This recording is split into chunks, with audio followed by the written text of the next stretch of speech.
Then look at how much control over the EQ you need. Typically, 3 to 4 bands is fine.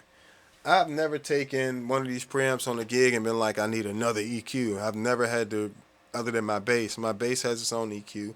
And then I usually set these up the way I'm generally going to set them. And I don't really change them too much. I use them each for different types of songs or sounds, genres. But EQ wise, I pretty much set them all up the same because I want the same EQ setting, but I want the different sounds of the different companies, brand, 2 different sound ideas. You know what I'm saying? Those 2 different concepts. I want the same EQ because I want to be able to manipulate my bass with those 3 EQs I laid out, which allow me to do everything I need to do from my bass. I just want those to add whatever those companies' tonal characteristics or sonic characteristics are. Same way like a modeler takes, you know, does his thing and emulates those. So um, I would I would say then you want to identify what do you want, a frowny face or a smiley face, or do you want it flat? Because those are pretty much your options. Now the degree of which you do so, it because you can have it like this. Like look at the one on the screen here. You can have it flat and just you say I don't really want to change my sound too much. Let me see. Get these back to 0. Now let me do it on here. Which one we want? This one. Nope. This one. So you can say I literally just want to get I literally just want my most of my bass sound, but I want to be able to just cut some things because sometimes you don't actually have to boost anything. You can just cut stuff. So you can just cut around 500.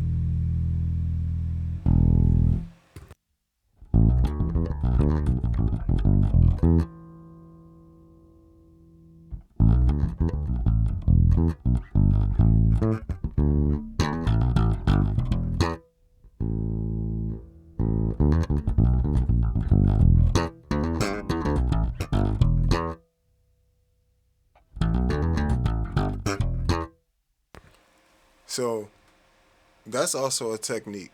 You know, you don't have to boost and cut. You can just cut or you can just boost. Say, I just want to add some booty. I'm going to boost around 40, 50.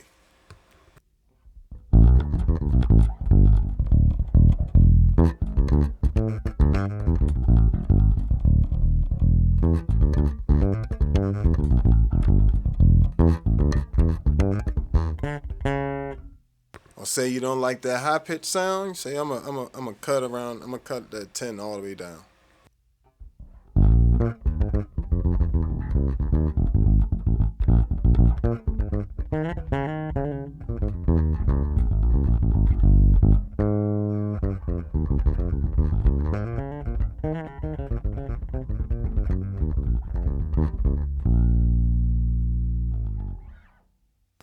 So yeah, um, boosting and cutting definitely works. So let's do this. Let's isolate some frequencies real quick. Let's turn everything off.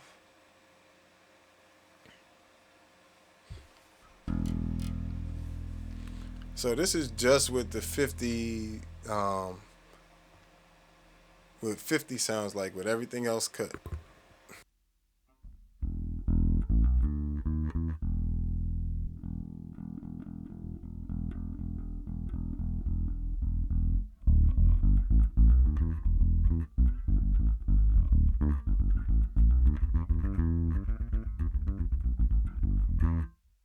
So it's that part of the frequency.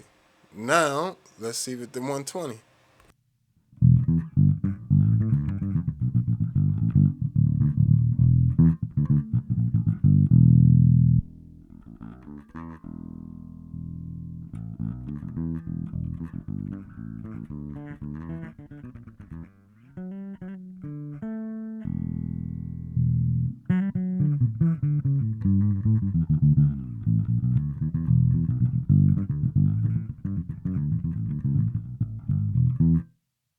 And around 100 is another reason why it's a good frequency to boost a little bit on bass. It's because typically the bass drum's sitting below that and everything else is sitting right above that. You know what I'm saying? Like, so it's a good frequency to boost that as well.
So there you got to kind of really hear the difference between the different frequency ranges, like, and what part of the sound it is.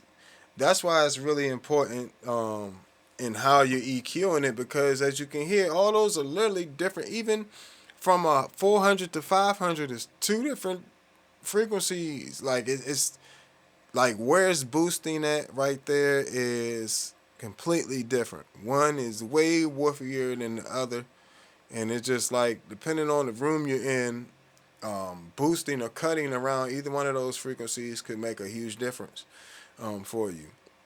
You know, so that's why I said, you know, EQ is super important, and it's super important that you experiment with it over time. You know, it's not a set in stone thing either. It's like it's the reason why I always set my preamps like that is because depending on the room and what the room needs, I do the rest of that from my bass.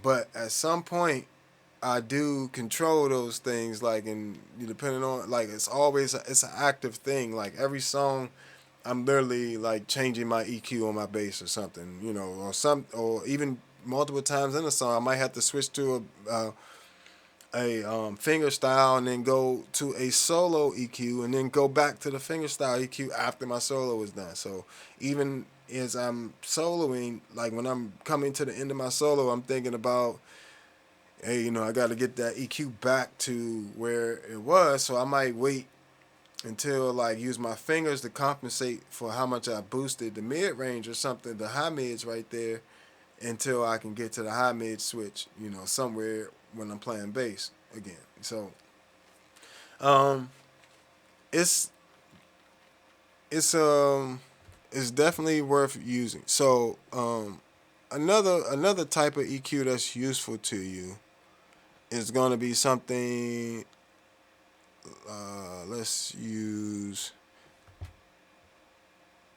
change this to. It's called a low EQ on here on the B6, but it's really a high pass filter.